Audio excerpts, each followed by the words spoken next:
Well, hello everybody. And just like that, we're into Civically Speaking. And a shout out to Monique just now, because this seems to be the performing arts hour, not just myself in the studio doing this, but Monique has been doing some stuff as well, which is great.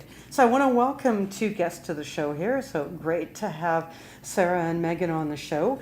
We are continuing on the discussion where Monique left off, kind of talking about the performing arts. And we're going to feature one of the community-based groups called DancEgypt, kind of as a way of modeling and having a discourse around the performing arts. We'll touch base with Persephone Theatre because we're going to learn from our guests a little bit of their background and all that they have to offer, and then we'll go from there. So I'm going to start with you and just introduce yourself. My name is Megan, and I work at Persephone Theatre, and I'm also a director and troupe member for DancEgypt. That's awesome. And I'm Sara, and I'm also a director and performance troupe member of DancEgypt. Great. Well, and welcome to the show. I mean, we were talking before we came on to air, just, it's great to be in Saskatoon in summer, and we wish somehow that could be the case, that it would be in winter too. Mm-hmm. So tell me a little bit of the history to kind of model the way of some of the long-standing community-based organizations that have been involved in kind of the performing arts, and kind of where the two of you fit in. Because in full disclosure, I'm of the previous generation that's been involved in some of the community-based theater initiatives and performing arts. And so share a little bit of the background of DancEgypt and kind of your role and how you came in. And they're pointing fingers at each other. You can't see this, so I will now be doing some descriptive demonstration. We do that a lot. Yeah, go for it. Well, DancEgypt has been around for over 30 years now. My mother was one of the founding directors of it, and she was looking for some exercise when she was in her late teens, and some community-based events that she could get involved with. And one of the ones that stuck out to her was an Egyptian dance class. And it was taught by one of now our really close family friends, Victoria, and she had come to Saskatoon from Cairo and started teaching belly dance classes in her basement. And my mom was in the first class, and then the other founding director, Elaine, was in the second class, and they sort of found each other and became really good friends. And when the classes ended, decided that they needed to continue this dance form, so they got together and started DancEgypt. Yeah, which is great. So explain the concept, Megan, of what DancEgypt is. So DancEgypt is a dance school that is not necessarily performance-based. Performance is part of what we do, but the original sort of goal or mandate that Elaine and Monica had was to teach people just how to dance and how to do improvised dance, which is a lot closer to what it would be like in Egypt. It's not something that you classically train in and you go to the stage. It is something that evolved from social dance. It's what people do at weddings, at gatherings, so it is really a dance of the people. Mm-hmm. And they wanted to teach that in a way that people could just learn to dance. They didn't have to come to class and have fear of the stage and performing. They could just come to learn how to express themselves through different music and movement. And that's always been the focus of our classes, and we always have enthusiastic people who want to perform on stage, and that's sort of how the performance group evolved. And it's a great way to share in the community and teach about this dance style as well. Which is pretty neat. I mean, there's quite a few different dance groups in Saskatoon, different types of ethnic dance groups, whether it's kind of the Irish jigging to, Métis jigging to full-scale powwows, and the teaching of some of the indigenous roots in the arts that way, and that's becoming more and more, I think, into the mainstream, which is great. We've got dances from Asian, different types of Asian dances. What else have you guys, who else have you come across in your travels? Well, like even in our dance troupe alone, a lot of our dancers have come from other backgrounds as well. So like one of ours specifically, she's been in Ukrainian dance for a really, really long time, and that's something that we talk about, is how it sort of affects her dancing in Egyptian dance. So there's, tons, ballet, jazz, the typical slew that kids go through in the early ages of ballet, jazz, tap, all of those things, and it just evolves into different types of dance. Go ahead. Oh, I was just going to say, of people we got to meet through Egyptian dance, last year Sarah and I were fortunate to get to participate in a project with a flamenco group in the city. Yeah. And we presented some pieces in their show to sort of explain the history of flamenco dance and how it had origins in Arabic dance and how there was a lot of influence on the music and poetry and everything that shaped art at that time, when there was a lot of Arabic people living in Spain, and there was a lot of cultural sharing that created this evolution into flamenco. So it was really neat to get to be part of that, that, you know, has a farther back reach, and get to connect with people in Saskatoon to be able to present something like that. So it's really neat that there were similar values from our side and from the other side of Flamenco Borealis to present something that's really educational towards people. Yeah, that's really neat. And I mean, what's really interesting, I mean, you said 30 years this organization has been around. Okay, you guys have, well, and again, you guys have actually grown up in this. Yeah. So there's the irony, right? So, you know, your mom was involved in this, and, you know, they had somebody that became a best friend, and they do all these other things and work and all this sort of stuff. Now the two of you have connected and have become really close friends and, you know, lived in Montreal together only to find yourself back in Saskatoon. Tell me about what you've noticed, because I know when I tweeted out, and you know, to be respectful to the subject matter here, what have you been observing since you were a little kid to now, just in terms of where kind of the evolution of kind of our performing arts and beyond has gone? Well, I've spent a lot of my... and from a community-based perspective, right? And then we're going to flip and go to the professional-based as well. But, you know, what are you seeing in some of the historic kind of reflections you've had? Well, just with growing up in Saskatoon, because I have spent most of the years of my life here, just seeing the different options of performance art that is available in the community is really, it makes me feel really proud to be an audience member or a performer, whichever side of it I'm on. Something that is, you know, more recently evolved is theater being performed in the park by some theater, which I think is a great use of space and capitalizing on our good weather.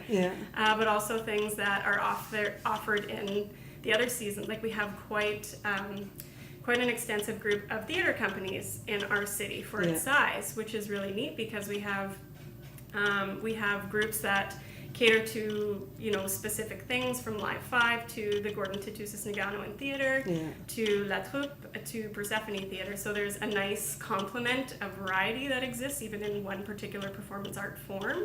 And that's something that I've noticed is becoming more and more prevalent in Saskatoon. And when I'm looking for things to do in the summertime and maybe a little bit less in the wintertime, it would be great to have more availability of that in our community, but there's great diversity that's happening here. Yeah, for sure. And then, I mean, Sarah, from your perspective, right, so you grew up kind of observing DancEgypt, then you performed in it. So, you know, share a little bit of what the evolution of that particular company as a community-based company, how it's evolved.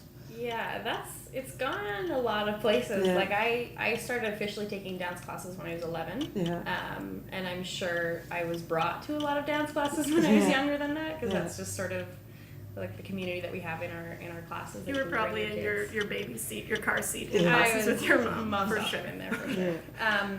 And so like it's sort of interesting for me because there was never a choice for me to like enter this community. I've always been a part of it, whether I wanted to or not, because even if I wasn't in dance classes, Mom was still at home working her butt off to make sure that this company was successful and where that they wanted it to be. So it's been really, really interesting to see it from a kid's perspective. And so I joined the troupe and I started dancing, and then I started performing, and then Megan and I started taking some of the teaching perspective of it, and then we started directing. So we've sort of taken all of these hats, as you've called it, and it's been a really different experience under every one of those hats. I'll tell you that. Okay, so with your hats that you have now, what's the role that you play now within the organization, and how do you fit this organization into the more complex kind of, you know, menu out there? Because like you said, we're a growing city. We've got more options now. How do you deal with all that? Well, we are a particular type of dance, which I think gives us an opportunity, also because we're not necessarily performance focused. If people just want to come and learn how to move and be creative and express themselves in, you know, their comfortable sweatpants and t-shirt in a classroom, and it doesn't have to go further than that for them. I think that's something that we can offer that's maybe a little bit different. I also think that with the hats that we've worn, it's been really interesting from a directing standpoint to sort of find venues to perform in. Yeah. Because we perform at cultural events, we perform at regular events that happen in the community, but when it comes to presenting our own show, we have to find those spaces for performance. And that is where it's been really valuable to have a group like Persephone Theatre. Yeah. They own and operate the Rainy Arts Center, which I think is really valuable for the performance community in Saskatoon, because we can go there and we can rent the facility and have a really wonderful theater space and access to great technicians and a comfortable space for our audience, like lobby and everything there, as well as being able to be beside other groups like Summer Players is doing their show right there right now. They're doing Spamalot, and before that was the Saskatoon Opera, and before that it was another dance group that was in. So there's lots of opportunity for community use of that building, and it's really great that we have those spaces, because we don't have a surplus of them in Saskatoon. So it's really great that we have organizations that are committed to providing that for the community. Yeah, and I think that's an important, thing that I really wanted to kind of hear on this show, right? It's just, there's a whole community of different artists in that. And just like when Monique had her fellow on, and, he's like, oh yeah, that's that guy that does that stuff. It's a small community. The technical community is small. A lot of the same fellows are doing set design for one to the other, whether it's on Shakespeare's site, Will Brooks will be directing Shakespeare in the Saskatchewan, a shout out to them because it's their opening season right now, about to start, on the site, and they've switched their tents up, and I'm going to bring Will in to have a chat about what they've got planned for Shakespeare. And DancEgypt used to be at Shakespeare on the Saskatchewan. Share a little bit about some of that evolution of the spaces you've had, and then how you landed in Persephone. Yeah, well, we, I don't even know how many years ago, probably close to 17 years ago now, we started dancing in the Billy tent at Shakespeare. Yeah. And we loved that place. We loved doing that, performing for people before the main stage. Yeah. And then we were there for a long time, and then my mom and Elaine sort of pushed a lot to want to make sure that they could get onto the main stage, which wasn't easy at the time. But they had a lot of support from the community that they were in to help us get onto the main stage. And then we were on the main stage for about 10 years. Yeah, I think it was a good 10 years we were there. Yeah, which, again, that just feels like a huge chunk of time. And then we got to move over to Persephone, the Remney Arts Center as well. And sort of we're just going to different venues and sort of keeping our time there and just seeing where we can grow in each of these new venues that we're in. So, sorry, just to tack on to what you were saying, that there's been neat elements about each venue, right? Mm-hmm. Because when we were at the Shakespeare tent, the really cool thing for us doing Egyptian dance was the theme of having the Nile River, and we had like our Saskatchewan Nile River for our Egyptian dance shows, which was really neat to have. And moving to Persephone, because it's a closed theater space, we can do a little bit more with video and lighting and other things like that, where we can add more for our audience, educational components, things that enhance the show that they see. So it's been fun to kind of get to go around to the different performance venues just to sort of have different things to offer to the audience as well. Yeah. Well, and now we get to actually change the stage that we're on in Persephone, or in the Remney Arts Center. And because what we loved so much about being in the Billy tent was that you had so much audience interaction. And that is essentially what Megan was saying before, that is essentially what our dance is about. It's not designed to be for stage. It is now. It's evolving that way. But we really like to try to keep the traditional aspect of that as to what it's for. And so now we get to be on the backstage, and that is a lot more of an intimate setting, and we get to have that audience participation again, instead of being on the main stage where it's more of a production. We're now having this sort of intimate show again, so it's sort of going full circle. So this is an interesting thing, though, right? Because, and I think just for listeners, is like, what's the differentiation between a community-based company and a Persephone? What makes the difference between them? Because, somebody that's in an audience and they're looking at a poster and they're going, oh, there's this show, I'm going to go to that. And then they go, well, there's this show and I'm going to go to that. And one's from Persephone and the other one's from DancEgypt. How do they know the difference? And what is the difference? Well, with Persephone is a professional regional theater company, so there's regulation that goes with that, and there's also some great opportunity that goes with that. We have artists that come in from across the country, and a lot of really big, wonderful stuff that can be put on stage. And it's great that we have that in the city so that people can access that world-class, high caliber theater stuff in their own community. And, in like our downtown area that's growing and growing. And with a community-based group like DancEgypt, the thing that I think is nice for people to see and to sort of talk about the show that we have coming up, because that's what it's about. Yeah. It's called Confessions of a Dancer. Mm-hmm. And in the show, we are doing Egyptian dance styles, various ones throughout the show. And we also have video content that will be part of the show where you will hear from the dancers themselves, because that's what we find is we often are on stage. It's a non-verbal form of performance, but nobody gets to know who those individuals are on stage. And they're people that are from your community. They could be your neighbors. They're people who might have the same interests as you. So with Confessions of a Dancer, we kind of wanted to present who the dancers were on stage and maybe make people feel like it's not a totally separate thing. This person that you're seeing, they have kids and they started dance when they were like after they had gotten married and had kids and started their career. Like they started it later in life. Yeah. And it is an outlet that, is realistic for people if they wanted to do it. So it's a little bit more maybe close and relatable when it's a community-based organization. Yeah, I see Sara nodding along.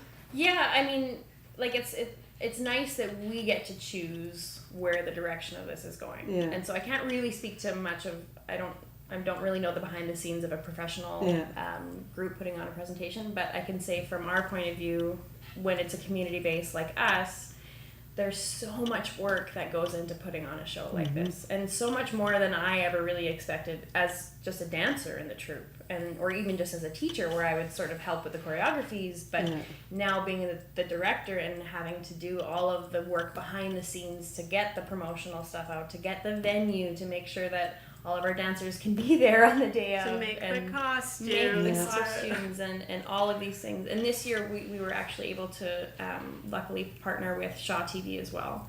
So they've done a lot of the filming for our confessions for our show.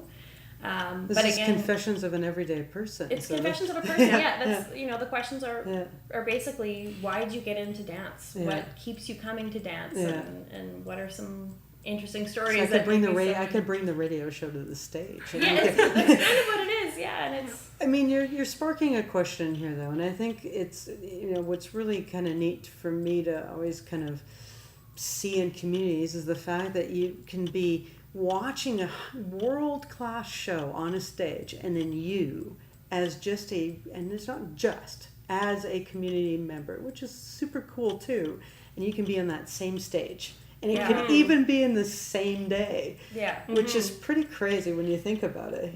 Just the opportunities of the interactivity and interconnectedness of our community-based kind of groups. And it's not just during folk festival, but it's through the jazz festival, have the flamenco dancers on the stage. In between some of the most amazing world-class acts that were on the free stage, and then all of a sudden you jump to there's. Like in this instance, right, DancEgypt on the stage doing a show with real folks in real time, being videoed by a community television station, accessible. So how does one get involved in this? Okay, so let's come into it now. All of a sudden you've intrigued me, and I'm like, never thought about that before. How do I get involved in DancEgypt? Well, I can talk about how I got started. I was a teenager, and I did dance every fall. I signed up for a different thing just to keep my interest. And my mom was looking through the leisure guide one day, and she's like, oh, you should take classes with DancEgypt, and then you can show your Nana. Because her mom was born and grew up in Cairo. I'm like, oh, okay, I'll give it a try. I've never really seen it before. I don't know what it is. Took a class, and it was so different in the feel of the movements and the music and everything that I loved it. And it was a really big challenge for me being a kid who grew up doing ballet and jazz Yeah. and tap and this, and there was always a recital at the end of the year. But this class pushed me to be like, okay, now just listen to the music and dance how you feel. Yeah. Like, I don't know how to do this. Yeah. I don't know what I feel with Yeah. dance. So it brought me a whole new challenge that I really appreciated, and that's sort of what hooked me from the beginning, was just to be able to really express myself through dance. Was something that I had encountered only for the first time through DancEgypt. So after taking my first just beginner class, I Yeah. just kept taking more and more. And So now explain to me, Sarah, who else might we find in the same class alongside somebody like you who's an intrigued kind of youth? That's that. Oh my God, yeah, so many different sure, types yeah. of people. We have like age ranges. We used to teach classes for 3-year-olds, Yeah. and we'd have people in their 70s and 80s coming to our classes as Yeah. well. I think it's just for when people need to take time for themselves. They Yeah. need to do something for themselves, and a lot of our girls just started because they said, you know what, I need an hour away from the kids Yeah. to do my own thing, and they just found something in the leisure guide, picked it, and just came to class. And I think you're making an interesting link there, because the Leisure Guide is a civic kind of publication, right? You know, online and still in print form, thankfully, you know, so that it gets an access out there in a different way. What's the cost if somebody wants to participate in this? Good question. That's a hey? good question. Stumped you, hey? I'm not the person to ask that. I think we recently changed our curriculum, so we have classes that run for 12-week sessions. But I mean, so we have classes that run in the fall and in the winter, and then we have a different set that run in the spring. So usual regular session, I think, is $150 for 12 weeks. mm-hmm. So it's pretty affordable when you look at it on a class Yeah, by class I basis. mean, we really try to keep it to the norm, Yeah. Even though, like I to was the saying, norm in terms of other like of community-based other organizations. community-based things. Okay, Yeah. great. Yeah. Even though, despite the fact that all of these other costs are rising, we really want to make sure that it's accessible to people, because people can't come if they can't afford it, right? Yeah. And then it stops the art form there, and then we have no one to have fun with and dance with. So. Yeah, for sure. And it's all community, it's all volunteer, right? Yeah. Like us putting on this show and all the dancers doing the show, it's because they love to dance and they love what they're doing.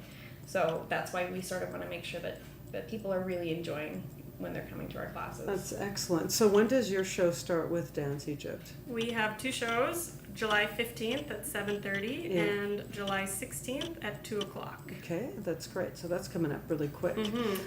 And our tickets are just sold through Persephone's box office, so if you have questions about pricing or anything, it's all online through their box office. Perfect. So now we're going to switch some hats here in the last few minutes of the show, because time flies when It you're really here. does. I didn't believe you when you said it. I but know. Hey, I told you guys You did that. warn us. Yeah, I know. So in these last few minutes, I mean, you've got a particular, and I'm pointing to Megan for those that can't see, which would be all of you.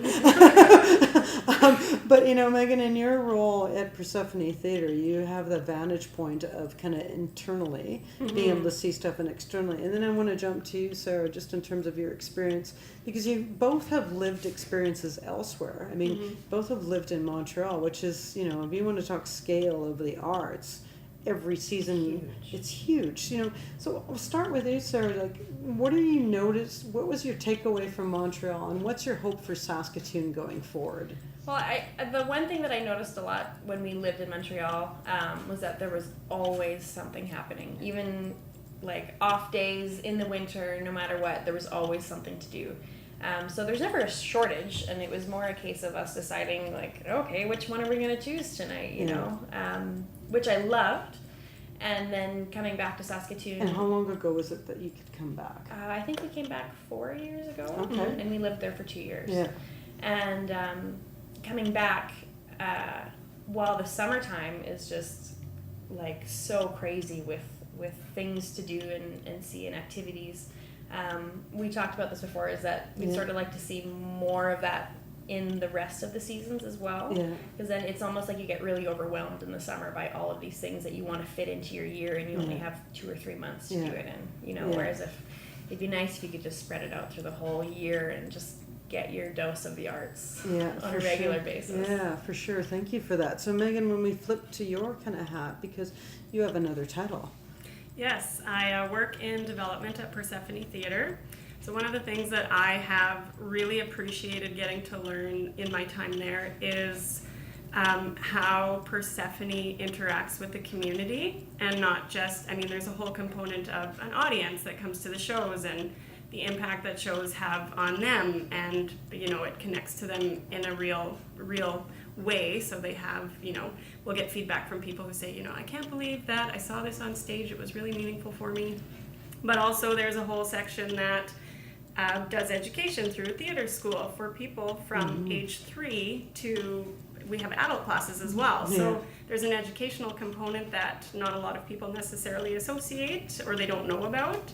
And seeing how that, like the programming of the shows, the people who are renting the building and using the spaces, from the stages to the shops to the rehearsal halls, like the whole building gets used by a lot of different community groups.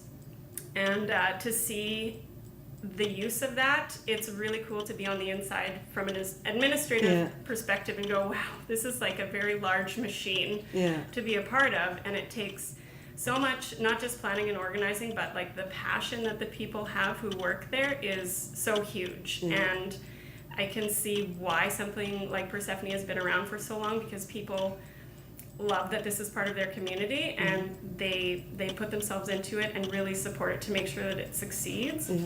And it benefits other groups that end up using those spaces or need access to the technical support or anything like that. Like, they have that in the community, and that's been one of the greatest things for me to get to learn about, being on the development side and sort of learning about the story of the theater and the programming and how it's had an impact in the community. Yeah, the evolution of Persephone being in an old church, in a suburb on the west side. And, shout out to Tibor's Spirit, who had the vision and the passion to kind of move that Persephone along, and then Dell, Surgic and others, and the community, and as you say, the biggest component of it, right? That moves a regional theater into the heart of our city and makes it one of the core.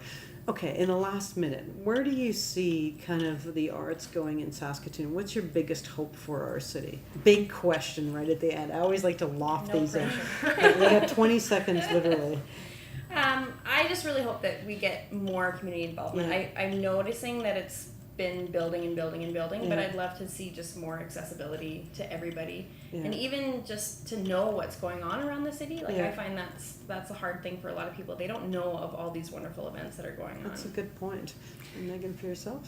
And I think for me, I would just like to see even more collaborative stuff between different types of performance groups. I think it could be a really cool opportunity in Saskatoon, because we have so many smaller organizations that could potentially be, bigger for certain events or something, or do collaborative work together. It could be something totally different. So we can get the festivals in the wintertime and start to do some really crazy co-collaborating there. Well, thanks so much to the two of you for being on again. Thank One you for last having little us. plug. So DancEgypt is on when again? Saturday, July 15th and Sunday, July 16th, and the show is Confessions of a Dancer. Awesome. Well, thanks so much for being on. And everybody else, there's lots of different opportunities this summer, from the Fringe all the way through to sidewalk sales starting here right away. There is no shortage of professional talent and professionals in the making, and good old community folks that just want to do this and improvise all the way. So thanks so much for listening to Civically Speaking. Up next is the USSU show. Take care, everyone. Have yourself a great night. Bye-bye.